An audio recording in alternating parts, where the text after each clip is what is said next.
Thank பண்ணியே ஆனும்.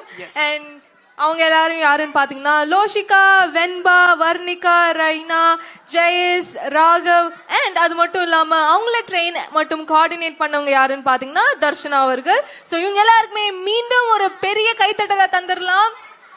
Okay, super super, ரொம்ப நன்றி. இந்த சமயத்துல நம்மளுடைய டைட்டில் ஸ்பான்சரான லக்ஷ்மணா செட்டிநாடு அவர்களையும் கோல்ட் ஸ்பான்சரான நம்ம நிஷா ஜுவல்லரி அவங்களையும் மிகப்பெரிய தேங்க்யூ சொல்லிடலாம். சரி, ஓகே. நம்ம இப்ப ஸ்டார்டிங்ல குட்டி பட்டாசா வந்து அழகா ஒரு கியூட்டான பெர்ஃபார்மன்ஸ் சின்ன சின்ன வெடி மாதிரி அழகா வெடிச்சாங்க. ஆமா. ஆனா இப்ப அந்த எண்டிங்க்கு வரதுனால ஒரு பிளாஸ்ட் பண்ணணும்ல. கண்டிப்பா பிளாஸ்டான பெரிய வெடி சொல்றீங்களா? பெரிய வெடி தீபாவளி இல்லனாலும் ஒரு பெரிய வெடியா பிளாஸ்ட் பண்ணணும். சோ அதுக்காக we have our RDX team. RDX performance, அதாவது RDX மாதிரி பயங்கரமா வெடிக்கதா சொல்லிருக்காங்க. அது மட்டும் இல்லாம இம்முறை ஃபர்ஸ்ட் டைமா வந்து இந்த டைமா லான்ச் பண்றோம். இந்த மாதிரி ஒரு ப்ரோக்ராம வந்து நீங்க தமிழகம் கியூபெக் ஹிஸ்டரியிலேயே பார்த்தது கிடையாது அப்படிங்கிற அளவுக்கு அவங்க வந்து ஒரு அஷூரன்ஸ் கொடுத்திருக்காங்க. அதே மாதிரி அந்த கியூரியாசிட்டியோட ஆடியன்ஸ் எல்லாரும் அப்படியே வெயிட் பண்ணிட்டு இருக்க நேரத்துல அவங்க ஒரு செமையான ஒரு performance.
Like, comment, and subscribe.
Photo photo photo